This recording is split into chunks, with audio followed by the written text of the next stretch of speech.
Bom dia. Eu vou apresentar um pouco a minha pesquisa e depois a gente pode expandir, não vim aqui só para falar da minha pesquisa, mas eu acho que pode ser bastante interessante, que é a evolução dos padrões de deslocamento na região metropolitana, a necessidade de uma análise de gênero. Eu defendi a dissertação esse ano. Basicamente, a minha hipótese de pesquisa era que existem, confrontar isso, existem diferenças nos padrões de deslocamento segundo o gênero da pessoa. A fonte de dados que eu usei foi as pesquisas de origem e destino do metrô de São Paulo, as 4 existentes e públicas, que eu consegui mediante pedido de acesso à informação, pelo ICIC, a de 77, 87, 97 e 2007. Portanto, é uma pesquisa quantitativa, não é uma pesquisa qualitativa. Tá? Isso não quer dizer que eu não acho que tem que ser feitas várias pesquisas qualitativas em partir daí. Então, o primeiro passo que eu fiz foi compor uma base de dados unificada. E dessa base eu fiz algumas estatísticas descritivas e algumas análises multivariadas e cheguei a algumas conclusões. Uma das coisas interessantes, isso foi um desafio ao longo de todo o processo, não só meu, mas com os quais os meus pares me confrontavam durante bastante tempo, que é o arcabouço teórico. Então, apesar de ser uma pesquisa quant, é importante, mesmo quando a gente faz pesquisa quant, que a gente faça uma boa revisão bibliográfica, que a gente entenda do que a gente está falando, porque não adianta um monte de dados se ele não tiver adesão naquilo que sociólogos, geógrafos, etc., estão aí colocando. Então, acho que... E por que eu coloquei isso? Porque como cercar a categoria gênero, vocês vão ver que em vários momentos eu faço análises baseadas na variável sexo, e um pouquinho no fim do trabalho eu tento caminhar um pouco em cercar essa categoria de gênero. Só para ter uma ideia um pouco sobre as bases, cada base, eram 4 bases, tinha mais ou menos 210 mil linhas, 93 variáveis e mais ou menos 100 mega, isso ainda abriu no Excel. Eu fiz manipulações em Python e R, e a minha base final ficou com umas 850 mil linhas, 213 variáveis e 800 mega. Então, não abre no Excel. Okay? Então, se alguém quiser a base, ela está disponível no repositório público e não adianta querer abrir no Excel. Tá? Tem que usar outro tipo de mecanismo, outro tipo de programa realmente de análise estatística. Então, fica a dica. Se alguém quiser depois, a base é pública, podem pegar, mas não funciona no Excel. Tem que colocar só essa primeira fileira de luz. Então, as linhas cheias são as linhas, né, do sexo feminino e as linhas pontilhadas do sexo masculino. Então, eu fiz diversas estatísticas descritivas, eu destaquei aqui 2 gráficos, só para a gente olhar um pouquinho. Então, essa linha aqui, né, é do sexo feminino, das viagens a pé. Tá? E essa aqui é do masculino. A gente vê que existe mais viagens a pé feitas por mulheres do que por homens, quando a gente considera o primeiro modo da viagem. Na base de dados, você pode fazer uma viagem que cadeia vários modos. Então, essa aqui mas a grande massa de viagens, ela é concentrada no primeiro modo da viagem. Então, eu apresentei apenas aqui isso. E as mulheres também fazem um pouco mais de viagens de ônibus. Aqui era mais parelho e aqui já fica mais distante de mulheres de homens, ok? Só para dar um pouquinho de consistência aí dos dados. Falando um pouquinho das durações médias de viagem, por ano por sexo, novamente estou falando especificamente de sexo, aqui a gente tem a variável sexo feminino e masculino, não tem uma composição mais complexa do que seria gênero nesta base de dados. E segundo os modos que eu coloquei agregados, então eu juntei, né, todos que são coletivos, individuais e o modo a pé. Então aqui a gente vê o seguinte, que as durações médias de viagem dos homens é maior que a duração média de viagem das mulheres. Isso se reflete também nas distâncias, ok? As mulheres têm distâncias médias de viagem menores, têm durações médias de viagem menores. Isso dá pra gente discutir, acho que dá pra discussão o porquê disso e etc. Eu estou só fazendo uma apresentação um pouco só dos dados, depois a gente fica aí a discussão. Tem várias hipóteses aí, por que as coisas são do jeito que elas são. Na sequência eu fiz análises multivariadas, uma delas foi análise de cluster, e que o principal, né, resultado foi que houve uma variação temporal, ou seja, que é óbvio, né, que você pega 4 anos, 4 décadas de análise, e, entretanto, o que é muito comum a gente ver os estudos é pegar a análise de um ano, a AD de 77, a AD de 97, a AD de 2007. Só que tem coisas que você só pega quando você considera a perspectiva temporal, quando você considera as variáveis ao longo do tempo. E, para cada ano, dado que o que mais marcou foram os anos, eu tive que olhar dentro de cada ano, houve informações dos grupos. E nesses estudos, eu cheguei aqui a um indicativo interessante, que quando a gente vai, se eu tinha 200 e poucas variáveis no final, né?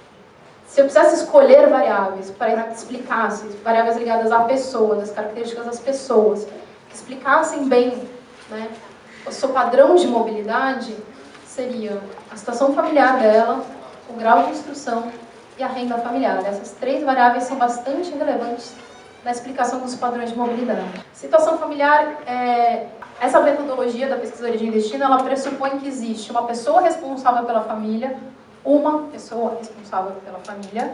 Então, é um contexto, e eu lembrei muito do que a Camila falou de estruturas de família. Não, essa pesquisa, ela parte do pressuposto, ela usa a mesma noção de estrutura de família da década de 70, inclusive é uma das coisas que faz com que seja possível olhar ao longo do tempo a não variabilidade da metodologia e a limitação da metodologia, que só vê uma certa estrutura de família, que é uma pessoa responsável, eventualmente cônjuge, filhos, enteados, agregados, é a estrutura burguesa de família. Outra análise que foi uma regressão, e aí eu tentei me aproximar um pouco mais da categoria gênero, fazendo uma articulação entre a variável sexo e a situação familiar. Ou seja, tentar pegar mulher quando ela é pessoa responsável, mulher, cônjuge, mulher quando é filho, homem, pessoa responsável, homem, cônjuge, homem, filho. E aí saíram 6 grupos. E aí, com nesses agrupamentos, eu tentei avaliar, né, eu procurei como que a gente explica o número total de viagens da pessoa. Aqui, na apresentação da Amelie, ou em vários lugares, é muito tido como índice de mobilidade, né? Muitas vezes as pessoas usam o índice de mobilidade como o número total de viagens da pessoa. Isso também é uma coisa que acho que vale discussões. Será que esse é o melhor índice de mobilidade a ser usado? Mas o fato é que isso é muito utilizado. Isso é quase um sinônimo, talvez não deve ser, mas é quase um sinônimo de índice de mobilidade. E as variáveis explicativas dessa variável, né, número total de viagens de uma pessoa, foi grau de instrução, faixa de renda, renda individual, presença de 2 ou mais automóveis, porque o primeiro automóvel, em geral, ele tem uma característica de não fazer muita diferença, quase como se ele fosse mais um bem escasso, mas a partir do segundo, a distribuição do bem no arranjo familiar, ele tem uma dinâmica em que o gênero sofre mais influência. E, por fim, a presença de filhos até 14 anos na família. Essas variáveis que eu usei para explicar o número total de viagens da pessoa. O caminho da pesquisa foi muito em como eu cheguei, como essas variáveis são relevantes e tudo mais.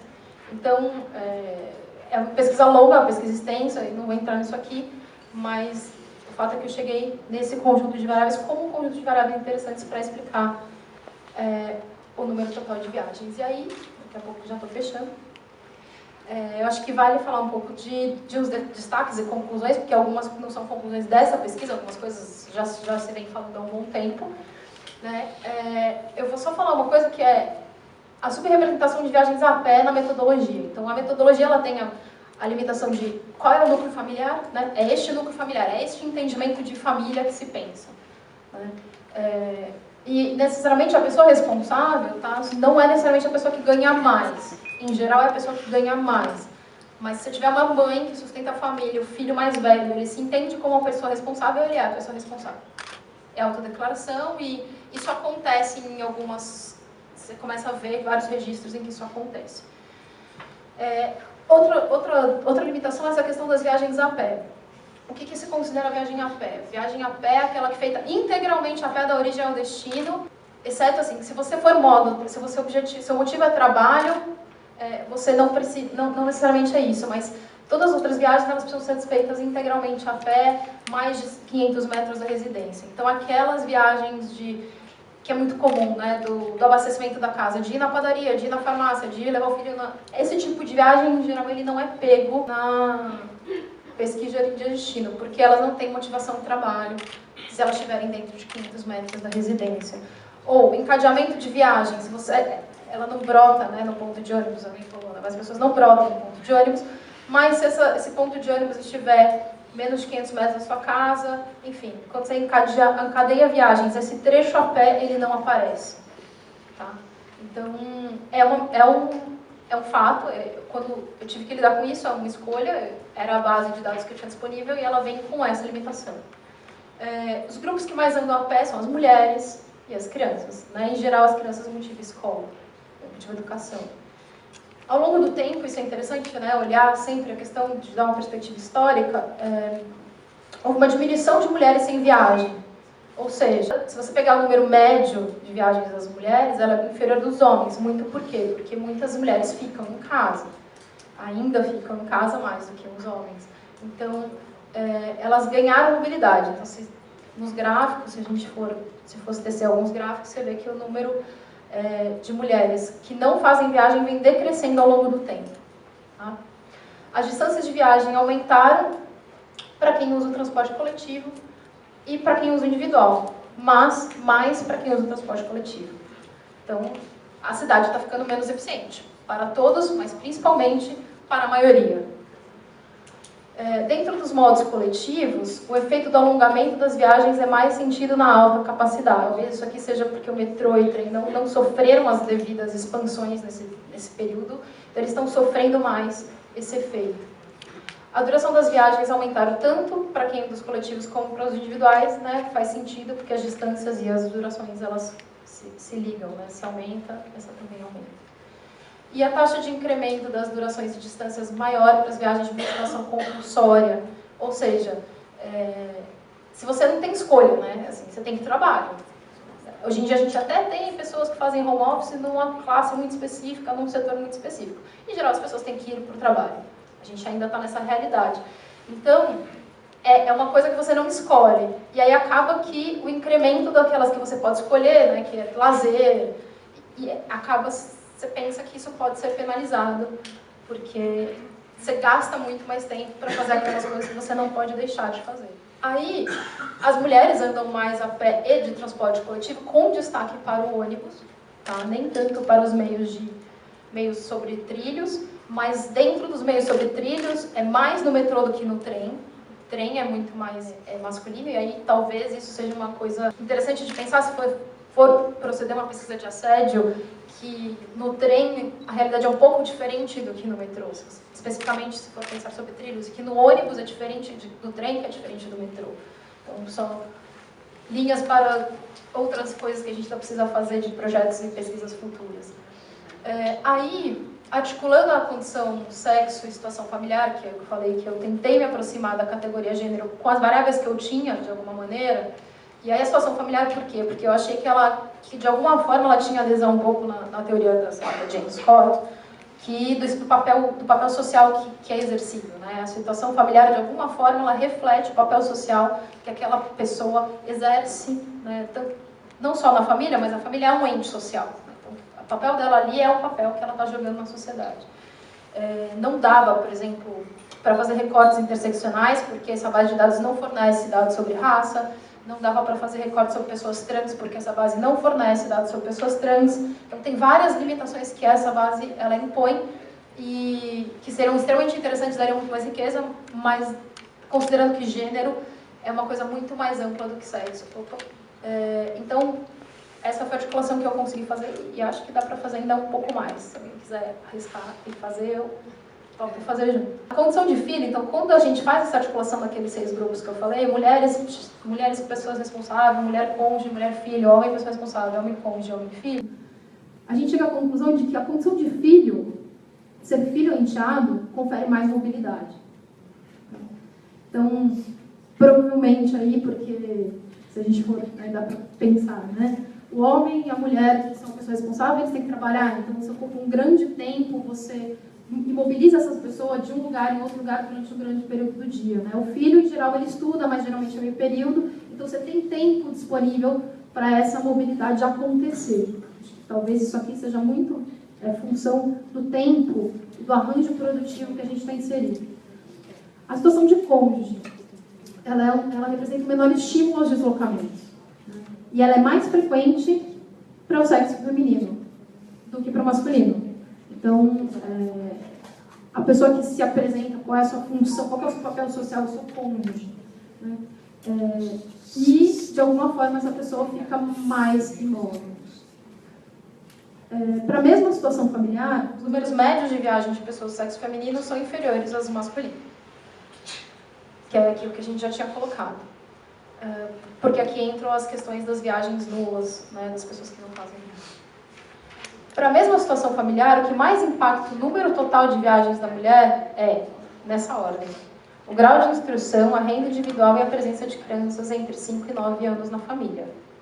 Então, o grau de instrução é alguma coisa que diz muito, e eu tinha a expectativa de que talvez fosse a renda, né?